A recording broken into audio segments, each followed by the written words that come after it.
Thank you. Thank you so much for this time to share with you. I might actually stop about 30 minutes in just to see if there are questions. If not, then we'll keep going. But I want to encourage the asking of questions and make sure you jot those down. I know sometimes when I'm in these webinars, you get kind of caught up in the flow and rhythm of things, and so you forget a question 10 minutes later. So as soon as a question comes to your mind, go ahead and jot that down, and we'll see. We'll tackle those as they come along in our time together. I thought it might be good to kind of introduce a little bit about my background and how I stumbled into, or God led me into the study of lament as an important part of both my research and my ministry practice. So I'll start by talking about my career and in terms of what I've done in ministry in my life. So for the first 17 years of my career, I was a full-time pastor. I worked in youth ministry. I did campus ministry. I worked specifically at MIT for a number of years as a university staff worker. I was a young adults pastor, singles pastor. I did a ministry in the nursing homes with senior citizens. I was an associate pastor, a worship pastor, church planter, senior pastor. So I've done pretty much everything in the church you can think of. I've also been an interim pastor. The one thing I have not done is actually children's ministry. And that I have zero aptitude. I love children.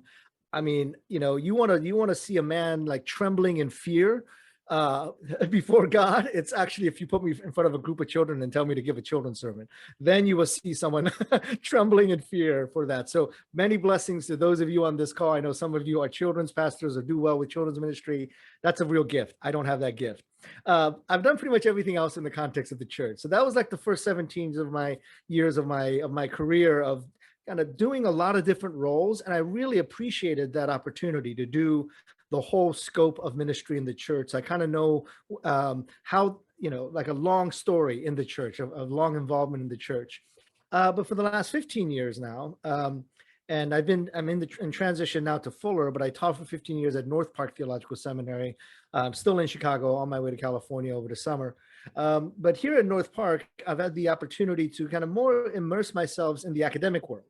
I came to North Park with a doctorate of ministry and ended up getting a doctorate in theology while I was at North Park at Duke Divinity School. So if you look at the numbers, it's almost 50-50. The number of years that I've spent in kind of the ministry world and the number of years that I've spent in the academic world. And I'm very thankful for that kind of both and experience that I've spent 17 years in ministry and I've spent 15 years in the academy. And I really like that intersection of the both and so a lot of what I write and a lot of what I teach, and I love teaching in the seminary. I don't think I could teach at a university. I don't think I want to. I love teaching in the seminary because I want to contribute to the church. I want to serve the church. And so for me, that kind of split ministry experience, half time in the church, half my career in the church, half my career in the academy, that connection, that intersection of the two is very important for me. And I've tried to apply it in a lot of different spaces that have become meaningful. And one of those spaces has been on the area of racial relations, multiculturalism, how different communities can get along. And this goes back to my childhood where I grew up I joke about this, but I grew up in a rough neighborhood in Baltimore. And I say that's redundant because all neighborhoods in Baltimore are rough. But I grew up in a rough neighborhood in Baltimore. And a lot of that had to do with my parents had split up and my dad had left their family. And so my mom was a single mom trying to raise 4 kids. And it was very difficult for her. So we ended up moving into this kind of rough neighborhood. It was government subsidized housing. All of us were there on food stamps. All of us were poor. It was kind of it was the hood. I mean, if you want to put it in kind of the nomenclature, I grew up in the hood. And what was interesting about the neighborhood that I grew up in Baltimore was that it was a third poor whites, a third poor blacks, and a third recent immigrants, mostly Korean immigrants, but other groups as well. So in that sense, we were a very ethnically, racially diverse neighborhood. But what was interesting was how segregated we were despite the commonality. We share the commonality of poverty. every family in that neighborhood was on food stamp. Every family in that neighborhood was in Section 8 housing. Every family had, kind of the common experience of being poor. And yet we really couldn't find that common space, even though we shared poverty. So I remember in elementary school growing up in that neighborhood, we kind of got along okay in elementary school, but some of you know the story. When you got to junior high school, you started seeing separate tables. The black kids sat at one table, the white kids sat at one table, all the immigrant kids sat at the other table. And then by senior high school, you actually just have full-blown gangs who were split right along racial lines. So what I saw in the world was this inability for people to get along with one another, inability for different races, cultures, ethnicity to actually even interact with one another in a healthy way. I didn't see that in my community. So I went looking for it in the church. And sadly, I didn't find it in the church. And things are a little bit different now, but many of us growing up, I'm in my 50s, growing up in the 70s and 80s, that was the height of the homogenous principle church growth movement, where there was kind of this both intentional and unintentional segregation of churches. And it was done under the auspices of, hey, we're going to grow our churches, and the best way to grow our churches is to be ethnically homogenous. So that's the context that I grew up in. I grew up in a Korean church, and I didn't see that integration that I had hoped to see in my neighborhood, which didn't happen, and I had hoped to see in churches, and I didn't see that either. So that's shaped my thinking of what are the theological motivators and the ecclesial framework that we could offer that brings these different people groups together especially under the name of Christ. And for me, that's where the book of Lamentations actually comes in. Surprisingly, Lamentations for me has been a wonderful place of both intellectual academic challenges, but also practical ways and of bringing healing to broken communities. And I'll explain that a little bit more, but just as a framework of our conversation, I wrote a commentary on Lamentations, and the intention of that commentary was to really speak to how can the Word of God speak into the very real problems that many of us are facing, and especially along kind of racial segregation and racial division. And I was also looking at kind of urban context, because that was my context of ministry for many years. I was born in this, lived in the city and pastored in the city. And so my context has been very urban: Baltimore, New York, Boston, and now Chicago, and now LA. So that also frames my thinking of like, how do we bring theological biblical depth into the context of the ministries that we have been called into? So we're going to look at the book of Lamentations as our framing and as our starting point of discussion on how does the scripture speak to us about very important and central issues of the gospel, and especially in kind of the context of ministry that we're in right now. So I want to begin by issuing the challenge that we need more lament in the church. And that's why the book of Lamentations is an important starting point for us when it comes to discussing how we engage the larger role of the church, and that lament is an essential part of the conversation. So I'm going to share my screen here, if I can. And we're going to focus on the need for lament and why lament is essential in our understanding of how we do ministry in the 21st century. We're going to establish that by giving the definition of lament. Lament is the appropriate response. And let me expand on that. Lament is the appropriate liturgical, ecclesial, theological response to the reality of pain, suffering, and crisis that is in the world. So I want you to think about those two parts when we talk about the need for lament. The first part that I said was the appropriate response, whether it's liturgical, spiritual, ecclesial, theological, etc. And the second part is the reality of pain and suffering that is in the world. What I've found in looking at lament, and especially through the lens of contemporary culture, is that we have to do that first part first in order to get to that, the second part rather than in order to get to the first part. In other words, many of us don't recognize and see the reality of pain and suffering and crisis that is in the world. And so we don't respond appropriately because we don't know the full scope of the pain and suffering that is in the world. So what I want to talk about is begin by offering you, how do you do practical theology? You do practical theology by looking at three different areas: clarification, conceptualization, and confrontation. This was put together by Eldon Villafañe, who is an ethics professor, one of my professors at Gordon-Conwell Seminary, and he's modifying the work, or tweaking the work of Holland and Henrio, who are Catholic theologians in Chicago. And so they propose, Villafañe proposes that we need all three aspects of theologizing, in order to get to a practical theology. And that first step is what I want to talk about: clarification, which means we have to know the context into which we are ministering in order for our theology to be practical. If we are not understanding our context, then many times we don't speak the right language. It could be we don't know the culture, so we're not speaking the right cultural language. There are a lot of misses that we can have if we don't take the time to understand the context of what is going on in our communities. So, I was a church planter. And one of the first things appropriately they ask church planners to do is get to know your neighborhood. I think the best way is not just the census data or the surveys of, who lives in your neighborhood. The best way is just walk around the neighborhood, talk to your neighbors, who's there. And that's a clarification process, because you don't want to bring into the neighborhood a gospel that doesn't make sense to them because you're speaking French and they're speaking English, or you're speaking Spanish and they're speaking Swahili.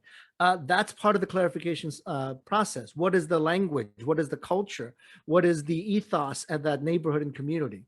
So that's an important part of what I talked about, the definition of lament, the second part, which is understanding the reality, the contextual reality of the places that we are ministering. The second part is conceptualization, and that is something like the theology of lament. What are the theological biblical concepts that speak to our context, the content that speaks to our context?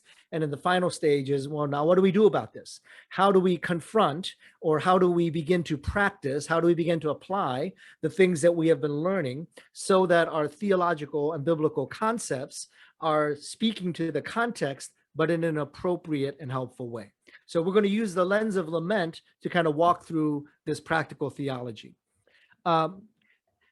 So part of the social reality is that we don't lament well as an American society in particular. North America, Western society in general, does not lament well. So many of you already know that if you look at the Psalms, the 150 chapters of the Psalms, the 150 chapters of Psalms reflect the worship life of Israel. It's like the Psalm book. It's like the hymnal. It's the liturgy of Israel. And what we know is that about 60% of the Psalms, the 150 Psalms, the worship life of Israel, are songs and psalms of praise, celebration. These are the psalms that say, oh Lord, how awesome is your name. How majestic is your name in all the earth. How great is our God. So these are things that celebrate and give praise to the God who does good things. But what many of us fail to recognize is that 40% of the Psalms are what we identify as lament. And lament is the recognition of suffering, to be able to say, hey, we're in pain, God. We are not doing well. Things aren't that great. We're in places of suffering, and there's a crisis in our midst. We have the enemies from the north ready to conquer us. We are hungry, and we are poor, and we are destitute. Those are the laments. So you'll notice it's not 50-50, but it's about 60-40 in terms of the percentage that is praise and the percentage of Psalms that are lament. The study that was done, and 3 different studies that I'm going to allude to, showed that proportion of 60-40 is not even close to what we do as a church in America right now. The first study was done by Denise Hopkins, who is a Wesleyan, teaches at Wesleyan Seminary in Washington, D.C. She's a Old Testament professor, Hebrew professor. And she was looking at the liturgical traditions. And the liturgical tradition would be actually United Methodists, Episcopalians, Catholic, Lutherans, etc. And these are kind of the high church denominations that tend to follow lectionaries and liturgies. Now, if you're following a lectionary and liturgy, you're in all likelihood kind of assigned certain passages to read so that you read through all the Psalms. Or you're, in some cases, you're even said, hey, this song, this hymn is appropriate to go with that psalm. What Hopkins found was that in many liturgical churches, when it came time to sing the lament songs or to read and preach on the lament passages, many of these churches just dropped them and skipped over the Psalms of Lament and replaced them with happier Psalms. Didn't sing the songs of lament, but replaced them with happier songs. So even in the liturgical tradition, there was this intentional skipping over the laments and disproportionately skewing towards the praise psalms. Second study that was done.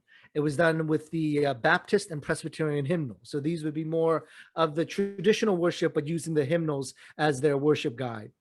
And it was found that I think it was actually congregational hymnals were also included in this study, 3 different denominational families, that 80 to 85% of the hymns in the congregational Baptist and Presbyterian hymnals were hymns of praise.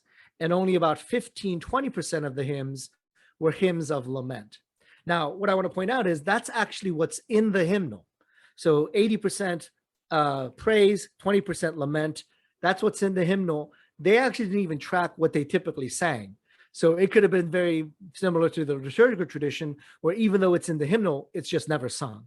So again, even in the kind of the traditional worship space, we are disproportionately focusing on celebration at the detriment of singing the songs of lament.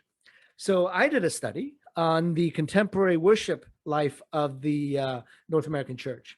So some of you, if you're pastors or if you're worship leaders, you're familiar with the CCLI license. I believe it's Contemporary Christian Licensing Incorporated, something like that. But anyway, they pretty much, what they do, they have the licenses for every song that is not in a hymnal. And whenever you sing a song that is published through CCLI, which is like pretty much every other contemporary song, you actually need to let them know. So you get permission, and most of you know, you get a little number you put on the bottom of your screen that says you have permission to sing that song. If you haven't been, you should be, because that's how the royalties go to the songwriters who are working hard to write these songs, but this is how the royalties get to them. But because the royalties go to the songwriters, they actually need to keep a very accurate record of what songs are sung more frequently than others. So every year in August, in fact, they publish a list of the top 100 most popular contemporary worship songs. Again, they have to keep an accurate list because that's how they distribute the royalty to the songwriters. So on the CCLI list, they published the top 100 most popular worship songs, contemporary worship songs. So I went through one of the top 100 lists and read every lyric of every song. Sorry, I must confess, I had my TA. I forced my TA to read every lyric of every song. That's what TAs are for. They do the grunt work for you. And then I check his work.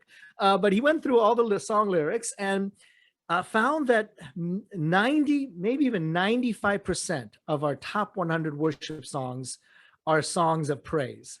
And 5, maybe 10% of our songs are songs of lament. So even more disproportional than these other traditions. Now, the difference of the 5 and the 10 is actually because I was trying to be as generous as I could. Like one of the songs was, I Cry Out. Yeah, let's count that as a lament song. The rest of the song was, I Cry Out for Joy. I think I still counted it as a lament song because there were such a few pathetic number of lament songs that we sing in our churches. You probably noticed this, by the way, when you do like preaching, right? So I wrote a commentary on the Book of Lamentations and spent 5 years on it, sold 5 copies, because that's how many people want a commentary on the Book of Lamentations. Usually when I speak on this topic at different conferences, I'll ask, how many of you have ever heard an entire sermon series on the Book of Lamentations? Not one passage in Lamentations. If it is, it's always Lamentations 3. The one positive verse in the entire book, 2 actually, in the entire book of Lamentations, that's the verse that everybody's heard at least one sermon on. But when it comes to the whole book of Lamentations, the rest of the book is fairly depressing. How many of you have ever heard an entire sermon series on it? group of 100 people, one person will raise their hand. Group of 1,000 people, maybe 50 people will raise their hand. It's a small number of people who've even heard even more than one sermon on the book of Lamentations. So we are in our teaching life, in our worship life, in our liturgy, and I would say probably even more so in our small group life, in kind of almost every aspect of the church, we are missing the very important practice of lament. And what we're doing then is, by not lamenting, we are not giving a snapshot or a picture of the reality of the suffering and pain that is in the world. Because all we're doing is celebrating, jumping up and down for joy and saying, isn't God great? Isn't America great? Isn't our church great? Let's go back to our greatness. That's a celebration of, what you think you should be, versus, well, there's things we need to lament as a nation, because there's a pretty bad history around how we've treated the African-American community. There's some stuff of suffering and pain in the Native communities that we've kind of glossed over because we want to jump to the jumping up and down for joy and hail victory. Isn't it wonderful we win again? Versus, there's a lot of stuff we're maybe ashamed of, but we've got to deal with because it's the social reality of what's going on in the world.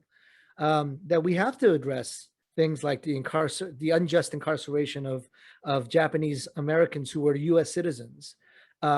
When we talk about the current rise of hate crimes against the AAPI community, we have to talk about the ways that the African American community has been persecuted and martyred in so many different ways, as we talk about what's going on in our world right now.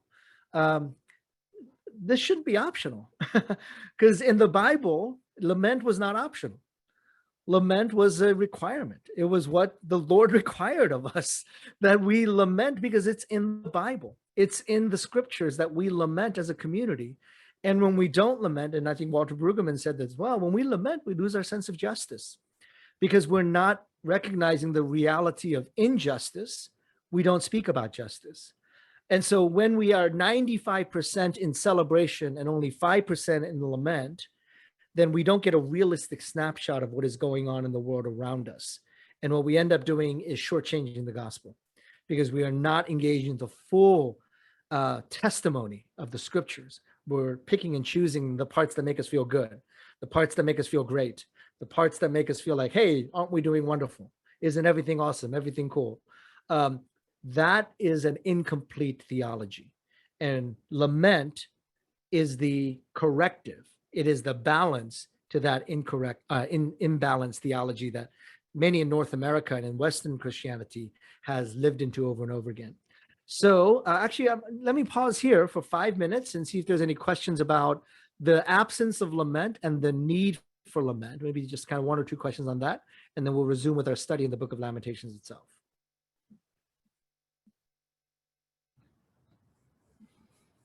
I haven't seen any questions yet posted, but we were thinking and listening while you were going through there, and we're saying, what does an individual or a community lose without lament? And then you just said that there's a loss of a sense of justice. Yeah. And so what is the outpath? I mean, I think we can see it, but break down, how does that affect the community? How does that affect the individual? Yeah. Well, another way I define lament is that lament is it's truth telling. And when truth is told and when truth is spoken, we know this in terms of our personal salvation. Mm-hmm. The truth of our brokenness and sinfulness makes us turn to Christ. And this is true in both the individual level and I believe on the social structural level as well. That when we hear the truth of our brokenness in our personal lives, and we hear the truth of brokenness in our families, truth of brokenness in our church, in our nation, in our neighborhoods, in our culture, that should move us towards a lament, which leads us to confession, which leads us to crying out to God, which actually is the demonstration of our trust in God. And so in the same way, the truth-telling of human sinfulness is what leads us to our salvation. The truth-telling of our human brokenness, our societal brokenness, our ecclesial brokenness should lead us to confession and salvation and healing as well. So I think it's that absence of lament gives us an out. If we're not lamenting, if we're not doing the truth telling, if we're not engaging the reality of pain and suffering that is in the world, then we can just kind of gloss over that and say, oh, that doesn't really happen. We can, talk about environmental injustice and say, oh, that doesn't really happen. We can talk about racial injustice. Oh, that doesn't really happen, because we're not engaging in the truth telling that is necessary, which is what lament does. That's good. So there's two questions that are posted, and I also have a follow-up. So what other, because you started to break it down a little bit, what other essential attributes or essential elements make up a holistic theology? I mean, just in the song study, you said there's praise, is this overwhelming percent, and then there's, a very small percentage of lament. What other elements are essential for a holistic practical theology? Yeah, so even within the two general categories of celebration and suffering, praise and lament, there are a whole bunch of subgenres as well, as we're going to talk about a little bit later. In lament, the book of Lamentations itself has multiple subgenres. So the more we engage the depth and breadth of scripture, I think it's always better for us. So when I think, for example, about how Lamentations, and hopefully we'll get to this, in Lamentations, what you see is individuals who cry out on behalf of the community, right? So it's an individual confession, but it is done as a corporate confession. That's a great model for us as a church. One thing I'll point to is that Jeremiah, in the book of Jeremiah and also in the book of Lamentations, although it's a little more complicated in Lamentations, he will often say, I have sinned, O God, or we have sinned, O God. When we know in the historical context, Jeremiah is the only one person in Jerusalem that is not guilty. He said the right words. He was faithful to Yahweh. So when he says, I have sinned, O God, he actually is not telling the truth in that sense, right? Because he is actually confessing the sins of his people. That's a richness out of lament that we really don't tap into much, because we're so caught up in, well, I don't want to confess the sins of something that happened 100 years ago. Well, I don't either, but it seems to be the example in the Bible. So the deeper we go into lament, the deeper we go into these kind of the depth of our theology, we realize, hey, there's a lot more to this than we originally thought. And in this case, the example of Jeremiah, we're talking about a prophet, a privileged person, the educated person, the holy person who had not done wrong according to Yahweh, actually confessing his sin before God, and they're not even his sins. They're the sins of his generation, of his people, of his community. Those are kind of the depths of theology and practice that I think we fail to do when we're only kind of covering the surface of our Psalms and covering the surface of our worship life. Right. So two questions that came up. One's a practical one. Is that, do you have any good resources for songs of lament that you would recommend for churches? Yeah, I mean, I part of my dilemma there is that different churches have different worship traditions, right? So, look in the hymnals for songs that you haven't sung before. But here's a challenge. Start writing songs for the community. Start, and it's not just songs. I mean, worship songs is the more visible way that comes out. But what does lament prayer look like? What does a corporate prayer that is a lament begin to look like? The other resource that I would give is within North American context, in particular, in the US context in particular, different communities have different approaches to lament. So and this is generalizing, but it's generally true. That's why I'm generalizing. Affluent white communities do not lament as much because, the circumstances, well, I've got a 3-car garage. What am I lamenting? I've got a pool in my backyard. What am I lamenting?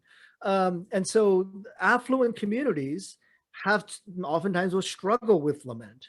That's when we go to like the historic Black church, where you'll see lament as part of their worship life in very deep and profound ways. You'll see this in the historic Korean churches as well. Not so much in the Korean American church, the second generation, but in the first generation, there's a lot of hymns and a lot of worship and prayer that is very reflective of lament, an ethos of lament. So one good resource would be other communities that have different experiences, life experiences, and different narratives and stories. Their response to will be more lament focused because that's their background. So that's another resource. What are different churches of different cultures and different nationalities doing? Excellent. Well, you want to continue on, and then we'll continue. We can. Sure. Let's do Great that. questions. Thank you, folks. I always love Yeah. to We have a few more coming, so the interaction here. We'll jump back in soon. Let's talk about the context of lament and the context of Lamentations, excuse me, and what it teaches us about how we engage lament. Chapter 1, verse 1 of Lamentations gives us the historical context of what's going on when we encounter this text. How deserted lies the city that was once so full of people. How like a widow is she who was once great among the nations. She who was a queen among the provinces has now become a slave. So this just sets the context. Most of you know it already, but the background is Israel, as you can see from this verse, but also through our history. Israel had once been a great nation, particularly under King David and King Solomon, who had lifted up the nation of Israel into kind of this power. But what we know is that after the fall, after David and Solomon, the subsequent kings, the split of the northern and southern kingdoms, the nation of Israel and the nation of Judah, they begin to kind of fall away from God, and they also begin to kind of diminish as in terms of the stature as a powerful nation. And of course, at the end of when we get to this story in Lamentations, the northern kingdom had already been conquered, the southern kingdom had been conquered, and the only thing left was Jerusalem, the capital city. And that kingdom, that city eventually falls. That's where Jeremiah enters into a lament because the capital city of Jerusalem had fallen. And so this description you see in Lamentations 1 is, as I said before, truth-telling. There's not lying here. There's no sugarcoating here. There's no, hey, everything's going to be awesome. Everything's going to be cool. There's this facing reality. How deserted lies the city, once so full of people. How like a widow is she. She once was great among the nations. She once was queen among the provinces, but now has become a slave. So this is the realistic snapshot of a nation that had fallen. Bitter as she weeps at night, tears are on her cheeks among all her lovers. There is no one to comfort her. All her friends have betrayed her. They have become her enemies. Again, the depth to which they have fallen. And this culminates in the third verse here. After affliction and harsh labor, Judah has gone into exile. She dwells among the nations. She finds no resting place. All who pursue her have overtaken her in the midst of her distress. It is the acknowledgement, and you see the key word there, Judah has gone into exile. And you know that in the Old Testament, Deuteronomy, Leviticus, all throughout the Old Testament, what you see repeatedly is that the greatest punishment that Yahweh can inflict upon his people is that he will send them into exile. And that has happened here when Lamentations starts. So this is a pretty harsh reality. This is the social reality that they're facing, and it's not a good reality. They have actually entered into what we could very easily say is the worst moment in the history of Israel. They've lost their homes, they've lost their families in many cases, they've lost their rulers, they've lost the promised land, and now they are in exile. So given this kind of catastrophic historical moment in Israel's history, there are three potential responses, and I want to focus on the first one, and then we'll talk about the third one as the Lamentations as the third one. But three potential responses. One is to say, hey, we're in exile, we've lost our home, let's just give up.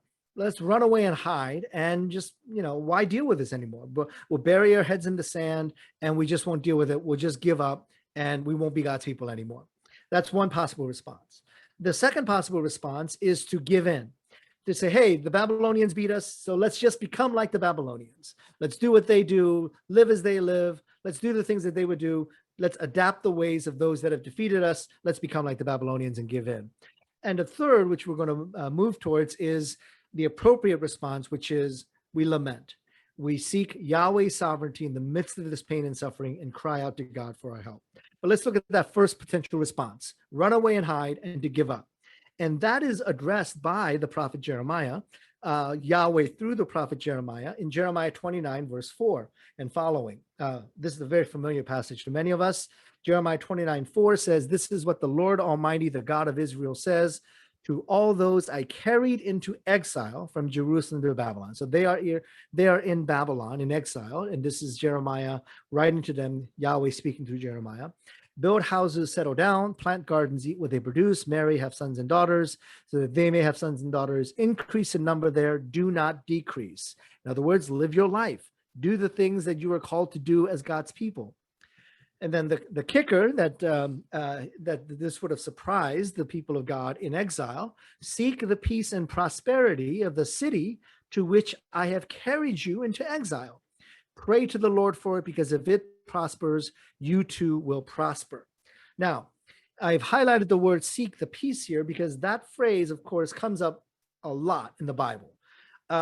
And whenever a city is associated with that phrase, seek the peace of, that city 99.9% of the time is going to be Jerusalem, which of course makes complete sense. Jerusalem is the city of God's peace, Jerusalem.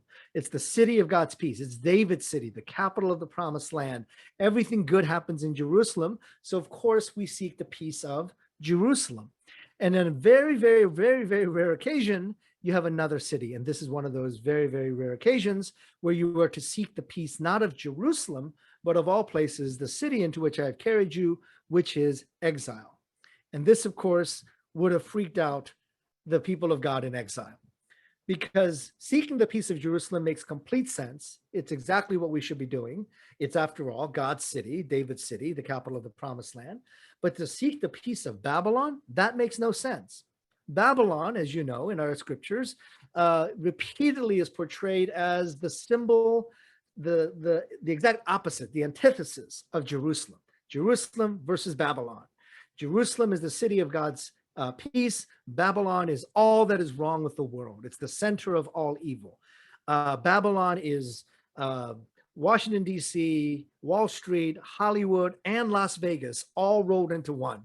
It's everything that is wrong with the world, all rolled into one. And so you get Babylon epitomizing evil. And yet God says through the prophet Jeremiah, you are to seek the peace of all places, Babylon. And this is the counter that temptation by the people of God to say, look, we've lost. We're in Babylon. Why should we even live our lives anymore? We're going to just give up and bury our heads in the sand and not worry about it. But the passage in 29, Jeremiah, is actually saying you don't have that option. God's people are not allowed to give up. We don't have the option to run away and hide when things get difficult. When there are challenges that emerge, this is not what God's people do. We do not run away and hide when there are challenges in the world. And so we are called not to be hiding, like as the book of Matthew says, under a bushel. We are to let our shine before all others. We are to be God's people, even if we are in exile in a place like Babylon and maybe not in Jerusalem. So here's the problem, though, the dilemma for me as someone who has studied the history of the American church in particular. Historically, in the American church, we have actually not been the people that have sought the peace of Babylon. We like to think we seek the peace of Jerusalem, but we don't necessarily seek the peace of Babylon. And here's the illustration. When the United States is kind of in its infancy in colonial America, there was a strong narratives about the city set on a hill. Some of you know that was the narrative that was put forth by someone like why am I blanking on his name? The first Winthrop, who gives a sermon. He's a Puritan pastor, and he gives a sermon about I see a city set on a hill. And you see actually the impact of this on, because he's actually the governor of Massachusetts. He comes up into the Massachusetts Bay, looks over the city of Boston, what will become the city of Boston, and says, I see a city set on a hill. And by the way, Boston, I lived in Boston for 15 years.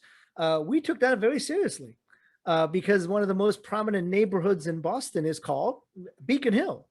And one of the most prominent streets in Boston that runs through the entire, kind of bisects the whole city, is Beacon Street. And so the idea of the light on a hill, a beacon to others, is very much a part of like New England lore, and certainly a part of that image of Boston. So the perspective was, we're going to build new Jerusalems and new Zions in the new world. Now, that of course meant the destruction of native lives and the appropriation and misuse of African lives. But there was this narrative of we are an exceptional people coming from Europe, um, and God has given us this new land to build a city set on a hill. Now, this is really interesting because that narrative of how Anglo-Americans or European Americans viewed the New World becomes an important part of the narrative of 17th century, 18th, and into the 19th century of how the US or Americans, North Americans viewed their cities. So the cities of Boston, Philadelphia, New York are places where the light of the gospel will shine forth. But that narrative changes in the middle of the 19th century, and two significant factors change that narrative. The first significant factor is the huge influx of immigration that comes from outside of Northern and Western Europe. So much of the early immigration to the United States was Western Europe, British Islands, Northern Europe, Scandinavian, Germany. But then in the 19th century, you start seeing this shift away from Western and Northern European immigration to more Eastern and Southern European immigration. So that into the 20th century, you get Italians and Greeks and Slavs and Russians and kind of this Southern and Eastern European migration to the US. And what was noticeably different about that migration is that they weren't German Lutherans, they weren't Scottish Presbyterians or Swedish Lutherans, they were Italian Catholics, Greek Orthodox, Russian Jews. They were not Protestant. They were Catholic and Orthodox and Jews who were coming in from Eastern and Southern Europe to the United States, and it was changing the perception of the city. Robert Orsi writes that people began to view the cities not as cities on a hill, Jerusalems, but as caves of rum and Romanism, mysterious and forbidding, a threat to democracy, Protestantism, and virtue alike. They began to depict the city as the vicious destroyer of the common good, of family life and individual character. Now, think about these two characterizations in contrast to the idea of a city set on a hill. Jerusalem versus what now? Babylon. Why? Because it is no longer the center of white Anglo-Saxon, Western, Northern, Protestant life. You have instead Eastern and Southern Europeans immigrating in. The second factor, which was probably the more significant factor in the long run, was the Great Migration. And this, of course, is the movement of African Americans from the Deep South in the southern states to the northern and easternboard states. So most of you know the story that after Emancipation Proclamation and Juneteenth, which we will be celebrating in 2 days, after the freedom that came, many of the African American former slaves, some tried to build their own communities. In many cases, they were destroyed. Some of you are aware of this, the 100th anniversary of the Tulsa Wall Street Massacre, Black Wall Street Massacre. That was part of it, where Black communities would try to build their own communities. And there's many, many narratives around smaller communities that were burnt out by the Klan, that were, white supremacists would come in and burn up their neighborhood. And we know what happened in Tulsa. So the South became a place that had reminders of slavery, Jim Crow laws. It was a hostile place. So it marked a great migration of African Americans from the Deep South into the northern states. So those who were in the Mississippi Delta, many of them came up the Mississippi River and ended up in places like St. Louis is kind of on the border, but certainly places like Chicago and Cleveland and Detroit, where it became kind of the migratory stops, the end stop for many Africans leaving the Mississippi Delta. On the East Coast, you saw folks from Georgia and the Carolinas moving to places like Philadelphia, Baltimore, Washington, D.C., and New York, et cetera. So those places became kind of destinations for, and in fact, if you look especially in kind of historic Black churches in Chicago, you'll find a lot of Southern culture, kind of deep South Southern culture reflected even in some of the northern cities, because that's the heritage that comes up as part of the Great Migration. So what happens? What happens is that as African Americans move into these urban centers, we know what happened is something called white flight, that whites began to leave urban centers. And it was white Protestant flight, but it was actually also white church Christian flight as well.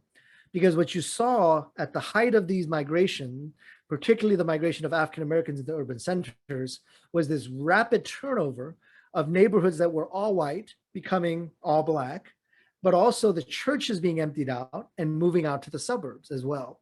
So it was, and then actually you see this in Christian colleges, where some Christian colleges may have started off in the city, but then they eventually moved to the suburbs or even to the sub-rural areas. So that's why only a handful, as far as I know, of CCCU Christian colleges are actually in the city. Most are in the suburbs or even further out.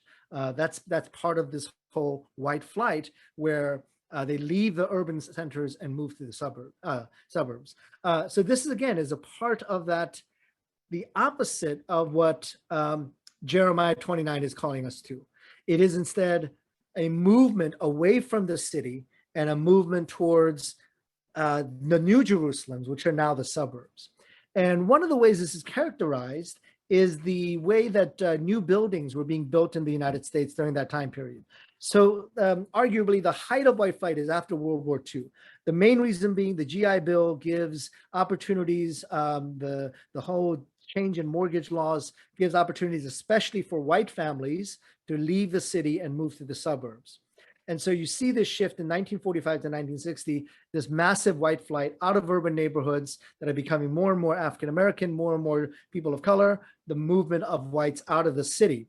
And so what you see here is this spike in new church buildings and new church building projects. You see in 1945, $26 million was spent on new church building. By 1960, $1 billion is being spent on new church buildings. So you can see kind of the number breakdown there by Winthrop Hudson, but you're seeing an astronomical, a geometric increase in the number of churches that are being built. Why? Because the whites have left urban centers and moved to the suburbs as part of white flight, and now are starting church buildings out there in the suburbs. Now, one thing I noticed about church buildings that were built in the 40s, 50s, 60s, even into the 1970s, is that many of those buildings that you're seeing here of when they were built have a sanctuary architecture that looks like this. And that architecture is the kind of the slanted roof with a little bit of an arch on the side. And you can see kind of the buttressing in terms of that. Now, I was at a building dedication in the late 1970s of a building that looked almost exactly like this building you see in front of you. Like I said, if you could visit churches more in the Midwest, I would say, and some on the East Coast, I don't know if California will qualify, but I've seen so many buildings that look like this, and they're almost always built in the 40s, 50s, 60s, and 70s. So building dedication in the mid-1970s, I must have been about 8 years old. And I walk into this building, and they were dedicating the building in January. And immediately, even as an 8-year-old, I knew this is the stupidest thing I've ever seen. This is a stupid, stupid idea for a church building. Why? I was in a cold weather state. You might not know this in Southern California, but there are these cold weather states, and January is actually cold. And so what happens? Well, the heating vents run along the floor, and there's a thing called, physics, where heat rises. And so even though the heat is going on, where does all that warm air go? Right up into the rafters. And you literally have the frozen chosen in the pews while all this wonderful warm air is up in the rafters. So I'm an 8-year-old kid shivering in this building dedication, asking the question, whose stupid idea was it to build this church building to look like this? Well, the pastor gets up, and senior pastor, and he says, it was my idea to build a church building to look like this. And he said, there's a reason for this. And he asked us to picture the entire church building turned upside down. And he said, what are you looking at if you turn this church building upside down? And he says, you're looking at the bottom of a ship. You're looking at a really big boat. Our church is a really big boat. Now he asks, where in the Bible do you read about a really big boat? Well, Noah's Ark. Noah's Ark is a really big boat.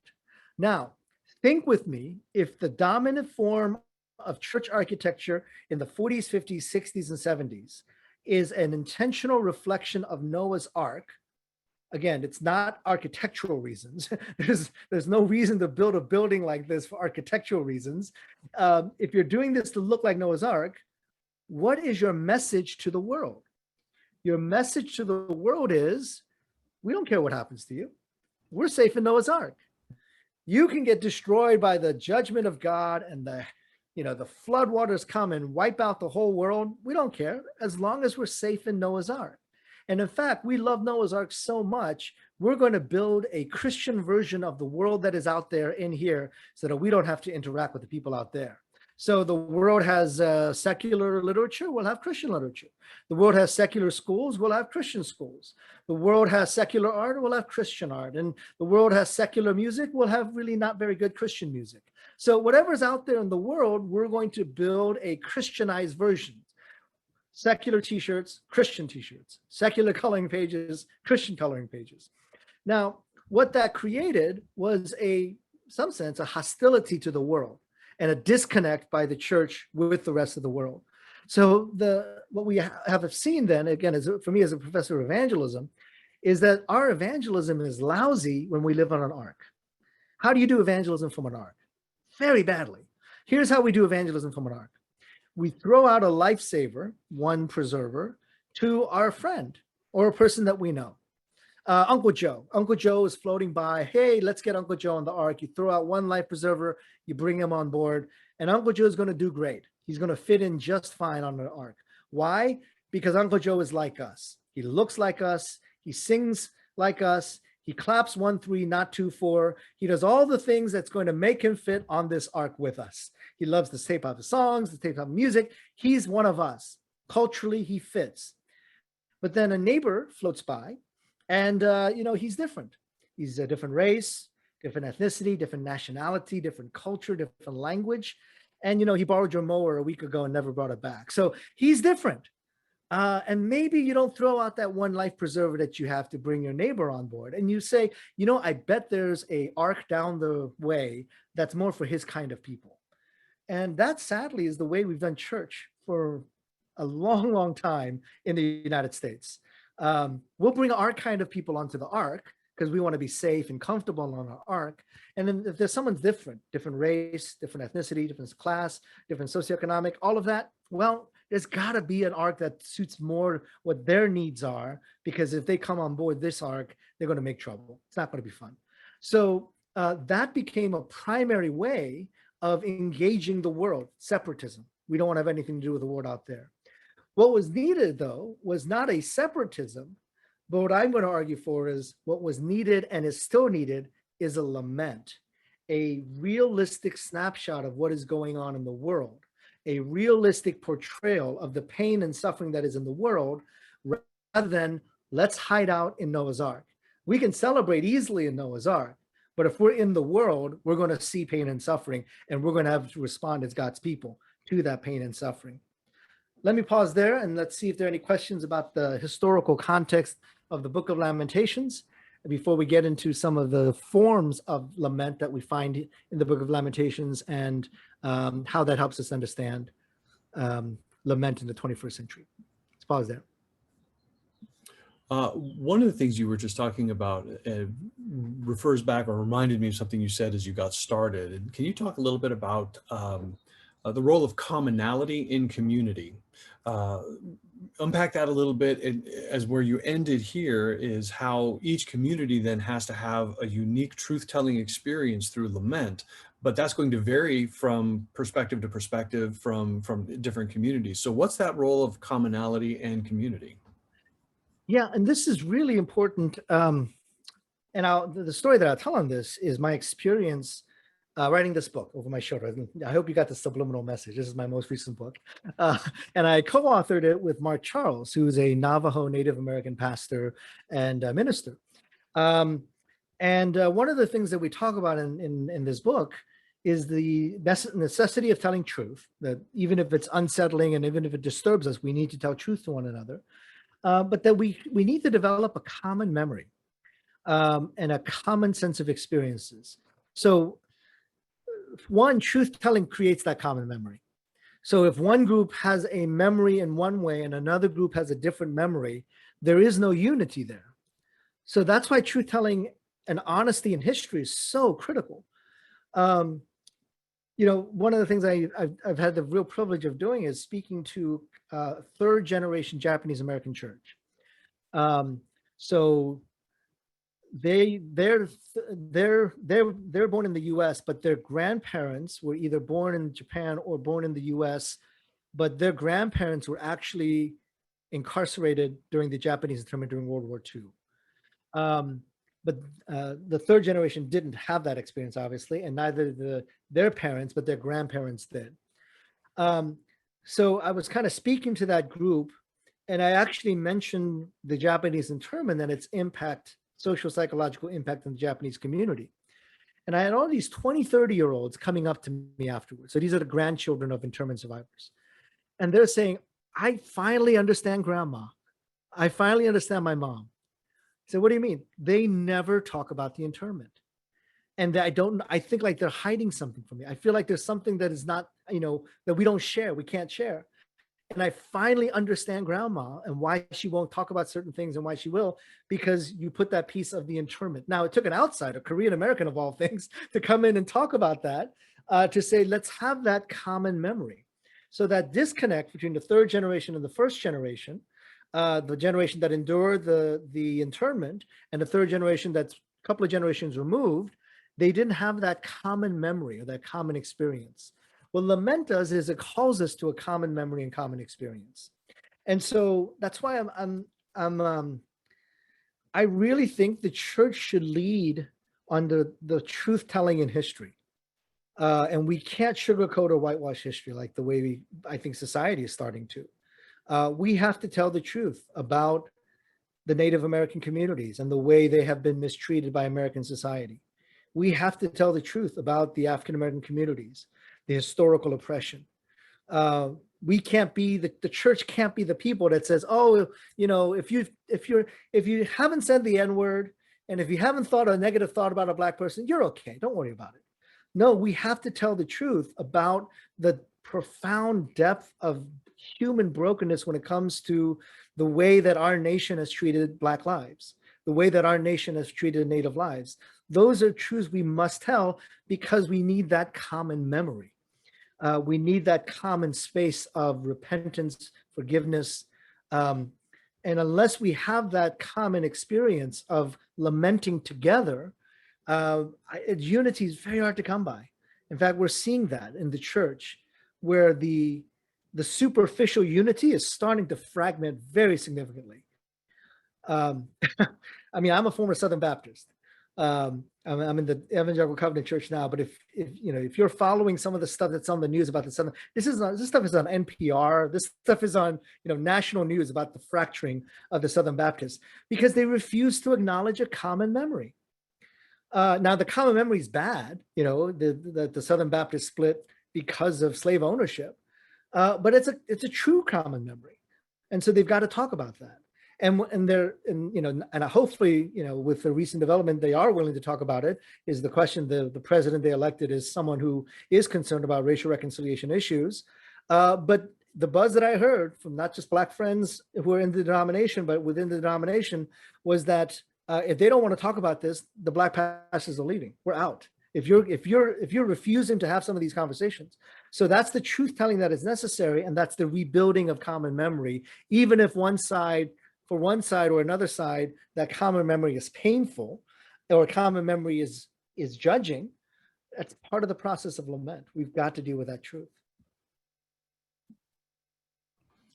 Yeah, I don't want to get too far off track, but then some of that begins to open up the door to the comments or questions about critical race theory and its role in lament and how we would respond to that. Was there a specific question about critical race theory? I'm happy to answer it, but I would rather respond to a specific question. Yeah. I guess, how do you frame critical race theory as a means of understanding lament in culture and churches? Sure. I mean, I've had this conversation in almost the most ridiculous of places and ways, in that the first question I ask is, what do you mean by critical race theory? And 99 times out of 100, the person that I'm speaking to has no clue what is actually critical race theory. Now, there is a straw man out there called critical race theory. Folks have created, their version of what critical race theory is. It has nothing to do with reality. It's it's again like a boogeyman that says, oh, look, there's a ghost over there, everybody hide. Oh, look, critical race theory over there, everybody run away. Mhm. So, that's my first question. What do people mean by critical race theory? And 99 times out of 100, most people don't know or are making stuff up that is just actually not accurate. Or heard it in a side conversation somewhere. So Right, give us right. that 1% understanding. What should we Exactly. be talking about when that comes up? So I'll be honest with you. My background is sociology. I have 4 degrees in theology. I have 2 master's degree in theology and 2 doctorate degrees in theology. And I bought my first critical race theory book not that long ago. And the main reason was everybody kept saying, you are a critical race theorist, you're a Marxist. I am? I didn't know this. For one, I don't have a single book on critical race theory in my library. And because I have 4 degrees in theology, my framing is around theology. What I get is out of my theology, not out of critical race theory. So I actually bought my first critical race theory book when this whole controversy started. I actually went on Amazon. I can show you the receipt. I went on Amazon, ordered my first books on critical race theory because what am I being accused of? I really need to find this out. So I might as well go and read up on this. That's where you really need to draw this distinction. Now, there's been some good articles written about this by scholars. Please do not read laypersons writing on this. Read scholarship on it. Why? Because critical race theory is an academic theory. And please note that phrase, theory. It's not an ideology. It's not a religion. So it can't replace a religion. A theory doesn't replace a religion. An ideology might be able to, but a theory does not. Critical race theory in its raw form, in its original form, and then people confuse that with critical theory, which is actually an academic study in the field of literature. It is not directly connected to critical race theory, which actually emerges out of the legal profession.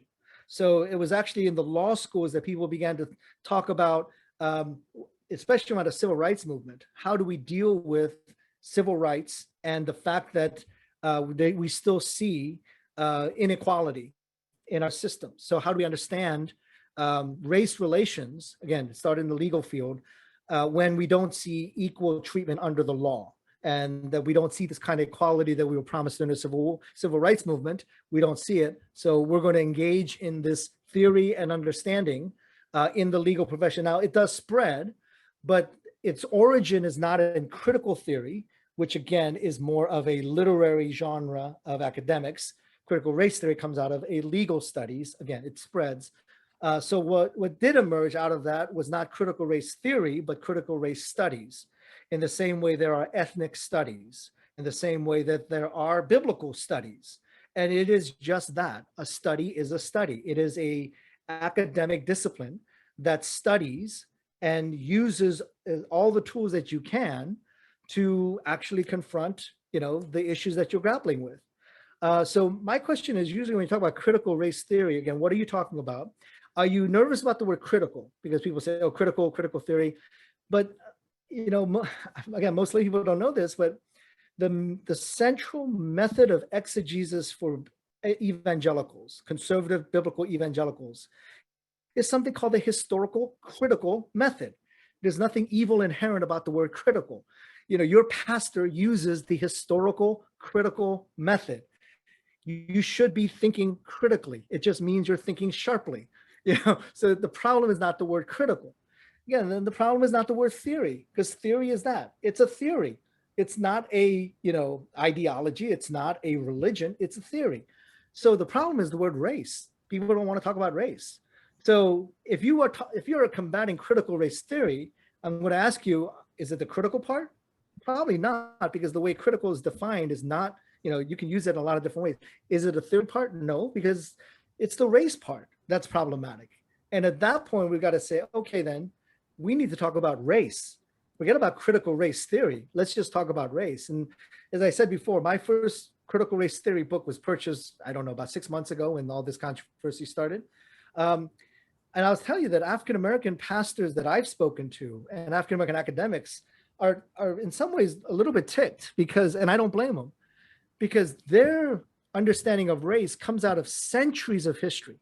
They don't trace their ideology back to Marx. The oppression of Black people has been going on way before Marx was alive. the oppression of in the enslavement of blacks has nothing, the belief that slaves should be free, the belief that they were oppressed by a slave owner. That's not Marxism. That's just common sense response to slavery. And yet that is now being categorized as critical race theory. So I have a number of African-American pastors who have been teaching on systems of oppression, the Exodus story, the whole Pharaoh incident, all of these things out of the Bible, and being told, oh, you're a critical race theorist, when actually they're just preaching from the Bible. And they're drawing from their Black church history, historical tradition. So, I mean, I'm going to get off my soapbox in a minute, but I'm really, I'm sad because the ones leading this charge are Christians. And this is yet another example of Christians. We're going to end up being portrayed in the media as stupid, ignorant people because we're saying stupid, ignorant things. Yes. We're saying things like, oh, critical race theory is Marxism. No, it's not. It's a theory that is several stages removed from Marxism. It's, it's a critical, yes, just like biblical critical method is. So it's just that I'm embarrassed to be a Christian right now with things like that. I'm embarrassed when Christians, the first people that say, oh, we shouldn't teach about slave history because it's critical race theory. No, that's just history. Or Christians who are saying, oh, we can't talk about the oppression of Native Americans because that's part of critical race theory. No, it's just real history. And that's why Lamentations is so important, because it just tells real history. It tells the truth. And I think, Christians should be about the truth. And if, again, as an evangelism professor, if I'm going out there saying, I want to preach the gospel of Jesus Christ and demonstrate that and communicate that as truth, and yet Christians around me are saying we don't want to deal with truth, then it hurts our witness. It really hurts our witness when Christians are saying we don't want to deal with that truth over there because we don't like it. Then here's my version of truth. Here's my gospel truth. Say, well, you don't like to deal with truth. Why are you telling us what truth is? These are kind of the bigger picture things I think we have to talk about and think about when we think about our evangelism and how this affects evangelism. Well, we have about 12 minutes left for the next segment of teaching, so I want to get to that, and then we'll wrap up with a few more questions. But thank you for taking the time on something as simple as that, to unpack it and to define the terms so that we know what we're doing as we engage in these conversations, especially truth-telling and lament. So please continue on. Well, let's talk about the genre of lament and what that teaches us about the ways that we respond as in engaged lament. So the most prominent genre of Lamentations is, of course, lament. But as I said before, there's the larger genre of lament, and there are all these subgenres of lament. And in this case, Lamentations chapter 1, chapter 2, and also chapter 4, but I want to leave that open for a different approach, but I'm not going to get to chapter 4 in other words. Chapter 1 and chapter 2 and 4 are in the form of what's called a funeral dirge lament. And it is exactly what it says. It's a funeral dirge. It's the crying out and wailing when someone has died. And the literary devices used in chapter 1 and chapter 2 are very evident of this. How deserted lies the city once so full of people is chapter 1, verse 1, chapter 2, verse 1. How the Lord has covered daughter Zion with the cloud of his anger. The word how there is the common beginning for both chapter 1 and chapter 2, and it's the Hebrew word akah. And the Hebrew word akah is usually translated as how or alas, but it's another one of those words like shalom, where one word is not a good enough of the translation. It's more likely meaning how tragic this is, how devastating this is, or how can this be? That's probably the best translation, I think, given our context. How can this be? So you see the depth of mourning that is happening here in Lamentations chapter 1 and chapter 2. So it's the mournful a lament cry, the opening cry of lament, akah. How can this be? Another characteristic of chapter 1 and chapter 2, and actually all of Lamentations, is something called the kina meter. Any Scrabble players, Q without a U. I think it might be a foreign word, but because I'm using it here, it's no longer, it's an English word now. Kina meter is used to describe something called the limping meter. My Old Testament professor, Doug Stewart, his doctoral dissertation was on how Hebrew poetry works. And Hebrew poetry does not rely on rhymes. That's just not the way Hebrew poetry works. It relies on meter. And that most Hebrew poetry has something called even metering, which means that if you see a verse in the Psalms, in Hebrew, it would have 6 beats, meters, 6 beats. And then the next line will have the same number of beats. So if you have 6 beats, 6 beats, 5 beats, 5 beats, dot, dot, dot, dot, dot, dot, dot, dot, dot, dot. That's typical Hebrew poetry. Every once in a while, you see something called the kina meter, which again is called the limping meter. And the reason it's called the limping meter is that it kind of walks in a limping sort of way. 6 beats, 4 beats, 7 beats, 5 beats, dot, dot, dot, dot, dot, dot, dot, dot.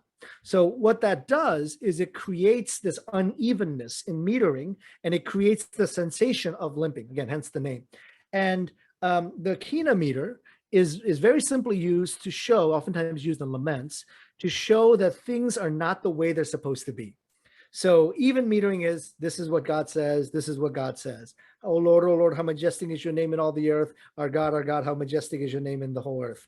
That's the even metering. It's a shalom, it's a completeness. The uneven metering is more lament. It's not quite even, not quite in place. So kina meter appears all over the book of Lamentations. And so it's another indication that something is not right. And again, that also becomes a characteristic of this must be a funeral, and something is so broken that we are emotionally limping along with this poem. There's others as well. Kathleen O'Connor at Columbia Theological Seminary outlines, I think she lists like 9 different characteristics of chapter 1, chapter 2, and chapter 4 that show that Lamentations, those 3 chapters are in the genre of the funeral dirge. Now, the way I've kind of interpreted this is that the funeral dirge is very different from other forms of liturgy. And this is pretty self-evident. I teach, at a seminary. I would never teach at a seminary to a student. When you go to a funeral, you say the same things you would at a hospital visit, because there's a very noticeable difference between a funeral and a hospital visit. Right? I mean, that's just pretty self-evident.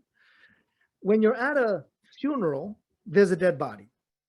When you're at a hospital visit, even if the person is very sick, you don't pray like there's a dead body. You pray like the person is still alive.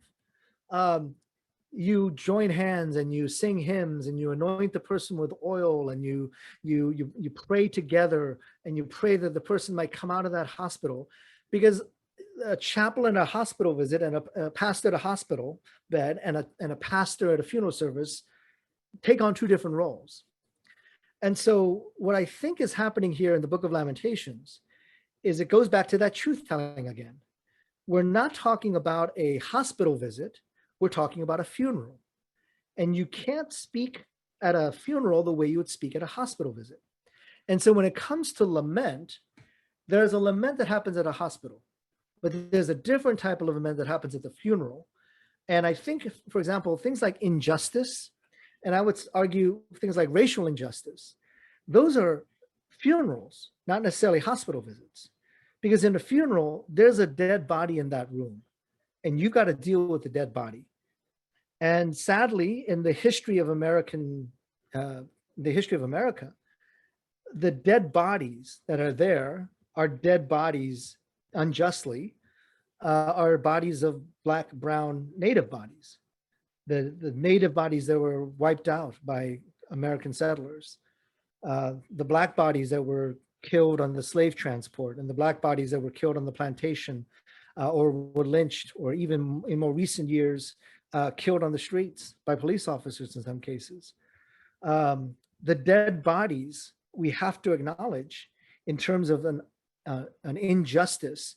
We see that most noticeably among Black and brown bodies. So we've got to deal with that reality. Because lament is truth-telling, if we shy away from truth-telling, then we're not doing the liturgical response, the appropriate liturgical response. There is a social reality. There is brokenness. Jerusalem is fallen. Jerusalem is dead. There are people in exile. the appropriate response is a funeral dirge. In the same way, we have dead bodies. They're the dead bodies of Black, brown, and red Americans. And those bodies need to be addressed. And so it's not necessarily time for a hospital visit where you just join hands and sing Kumbaya and everything's better. It's time to address the truth of how these dead bodies got here. In my work with Native American scholars, and especially co-authoring this book with Mark Charles, we stumbled across the statistics that when in 1492, when the colonization of America starts, at the Americas start, and the numbers vary, but we're going with rough numbers here.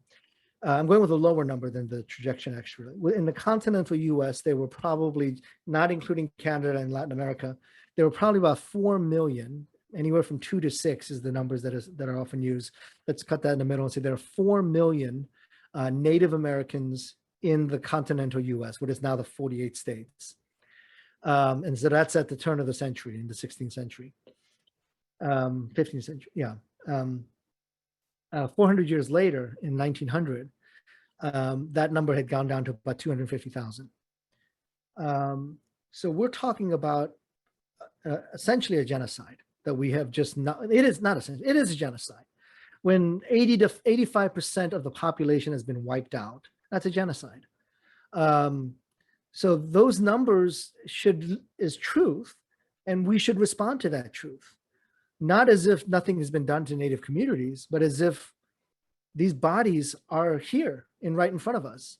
And so some of our lament responses is we're trying to get to the fun, we're trying to get to everything's going to be okay so quickly that we may be forgetting that it might be more appropriate to have a funeral service rather than a hospital visit. One more kind of aspect of Lamentations. Some of you already know this. Lamentations was written in the acrostic formula, which means that it takes the 22 Hebrew letters of the alphabet, the consonants, and it goes through them alphabetically. So Lamentations 1, verse 1 begins with I put down A here, but the Hebrew letter Aleph. And verse 4, actually there's 3 lines, begins with the Hebrew letter Aleph. The next verse, 3 verses down, begins with the Beit and then Gimel. So it goes through the entire Hebrew alphabet in order, with like each verse having 3 lines, and begin the first line beginning with the Hebrew letter of the alphabet. Chapter 3 actually does something very interesting, which is, you'll see it on the slide here, it repeats 3 times. So in Lamentations 1 verse 1, 3 lines, the first line begins with A, and then the 4th line begins with B, and then but in Lamentations 3, lines 1, 2, and 3 begin with A, lines 4, 5, and 6 begins with B, and then et cetera, et cetera. What it is an intensification of the acrostic in Lamentations 3. In fact, that's interesting because in the middle of Lamentations 3, or roughly in the middle of Lamentations 3, is what? The one positive verse in Lamentations 3. It'll come to me in a minute. I'm blanking right now. I'm a little dehydrated. But in Lamentations 3, that's where the positive verse comes in. I don't think that's a coincidence. In the intensification of the acrostic is where we find kind of the whole, it's not at the end, it's actually right in the middle of the acrostic formula that's used in Lamentations chapter 3. So one of the things I want to point out with the acrostic, and this is where some of the practical application comes in, and that is, can the church, and this is the way I describe it in the book, be the living acrostic in the brokenness of the world? One of the theories around why the acrostic is used is that when you are bringing people together who are in such pain, they need some of the space within the church to help them walk through that pain. So, think of like an EMT who goes out and like somebody has a deep gash and they just put, something on there to stop the bleeding immediately. But then when you get to the ER, they pull that off, the blood comes gushing again. And they have to do, much more proactive and much more surgery on that.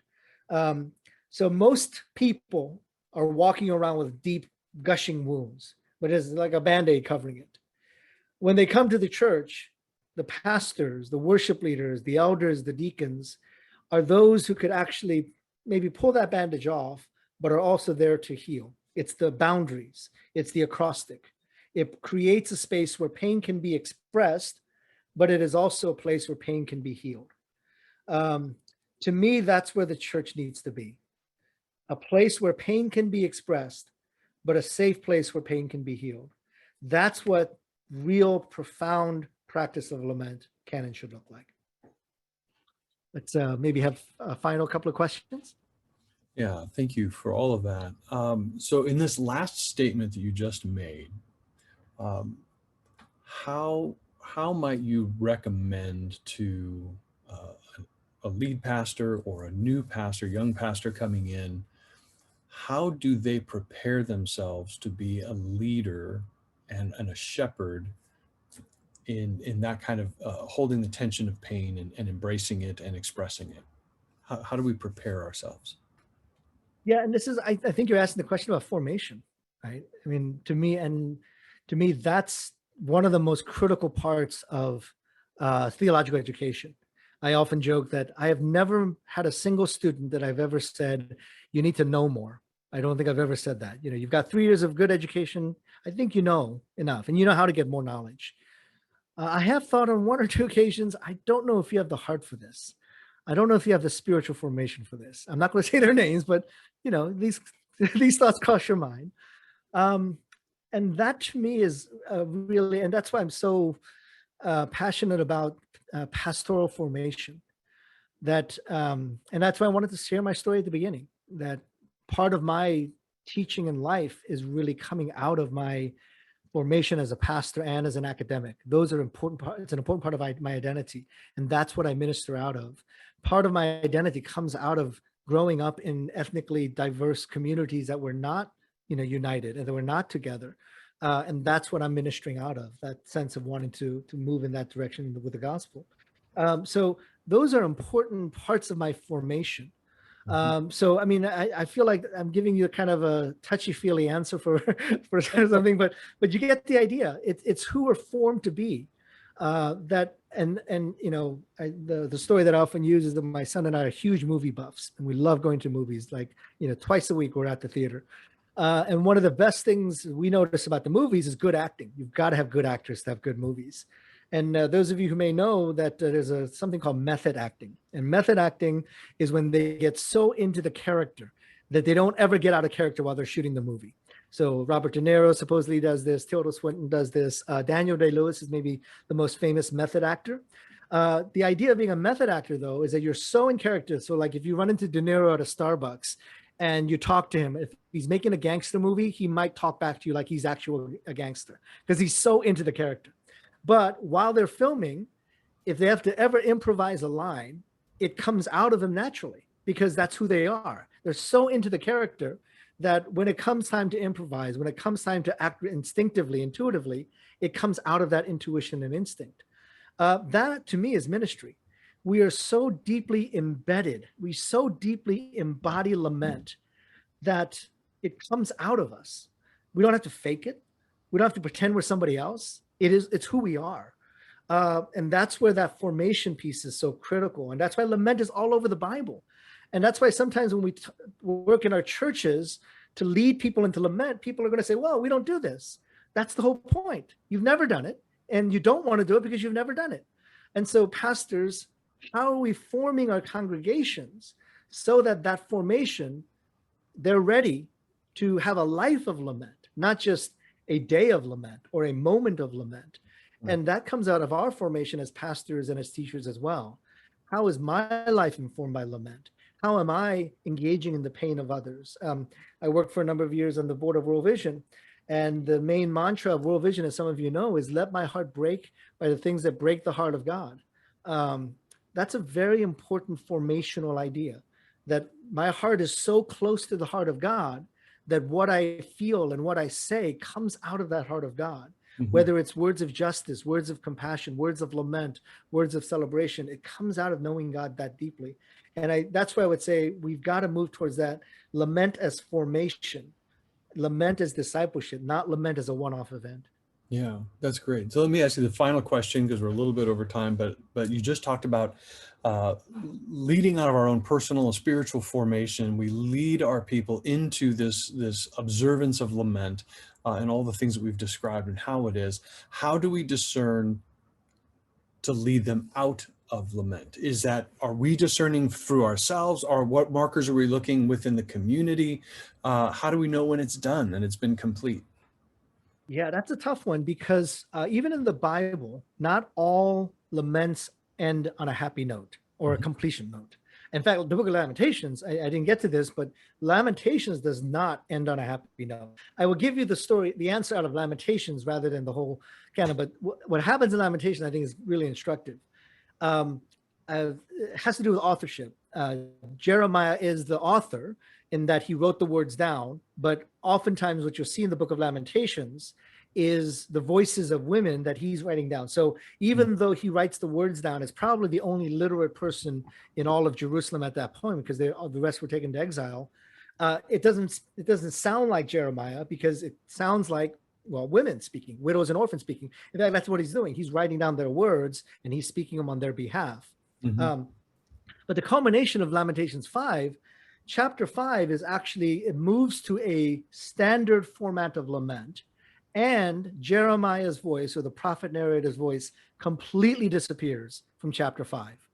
In fact, what happens in chapter 5 is that the people speak for themselves directly to God. So sometimes people ask, what's the goal of lament? Is it a happy resolution? It can be. We see this in the Psalms. We see this oftentimes in like Psalm 22, which is a lament, but Psalm 23 is the Lord is my shepherd. The provision of Jesus is the answer to lament. But in Lamentations, what you get is the culmination of lament is that the people are empowered to speak directly to God and cry out to God directly for themselves. Wow. So, even that question is like, well, how do we as pastors know? Well, actually, it's more, how do the people know that they have been formed to such a place that they now know the value of lament, that they cry out to God directly themselves? It's actually, how does the pastor know? When you're not needed anymore. when your role is to move aside and let the people cry out to God for themselves. That would be one of, as the other examples I've given, one of the goals of lament. Have the people cry out to God for themselves. Yeah, that was worth the whole time right there. That's beautiful. So thank you so much for that. And that is our time. And thank you for taking this time, for investing in us, for sharing all of those things. What a brilliant and rich time it was. So thank you again.